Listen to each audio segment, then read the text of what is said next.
I can't even imagine what the suicide and homicide and just the rates of depression, and accidental deaths due to overdose are going to look like in the future. It's going to reach epidemic proportions. It's already, the statistics are already alarming, and yet nobody's sounding any alarm bells. Parents have to intervene. We have to stop giving our kids free access to social media and phones at young ages. They are not ready for it. Their minds cannot cope with the dopamine. They can only have it up to a certain hour, and you take it away. They're children. You can take the phone away.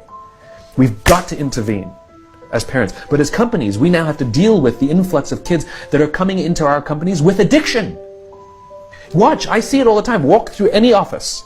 You'll see the older employees have their phones on the sides of their computers as they're working. You'll see the youngest employees have their phones face up in front of their keyboards between their arms as they're working. And this is how they work.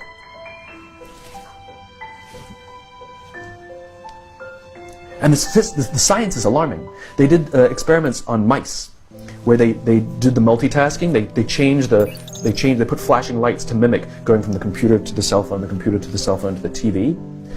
The mice that were exposed to the changing lights, it took them 3 times longer to solve a maze than the mice that weren't, and the damage was permanent. There is a subconscious reaction to these devices when we use them, okay?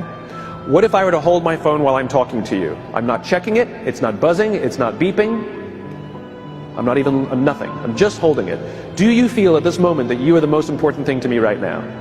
No, you do not. Because there is a subconscious reaction we have to the device. When it is out, it makes the people around us feel that they are less important. So when we're walking down the halls in our offices and somebody says, hey boss, can I ask you a question? You go, sure, what's on your mind? We've just told them they're not that important. Or we can go, sure, what's on your mind? And if you don't have a pocket, find a shelf, put it on the shelf, come back and say, sure, what's on your mind? When we show up to a meeting, or a lunch, or a dinner, with our colleagues, our clients, or our friends, or our families, and we put the phone on the table, we have announced to everyone in the room that they are not that important to us. And by the way, putting the phone upside down is not more polite.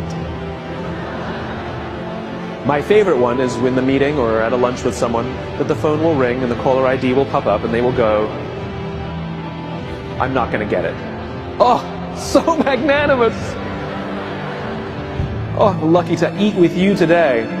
Or they could just put the damn thing away. You can tell how addicted we are. When somebody pulls out their phone when you're with them, how uncomfortable does that make us feel?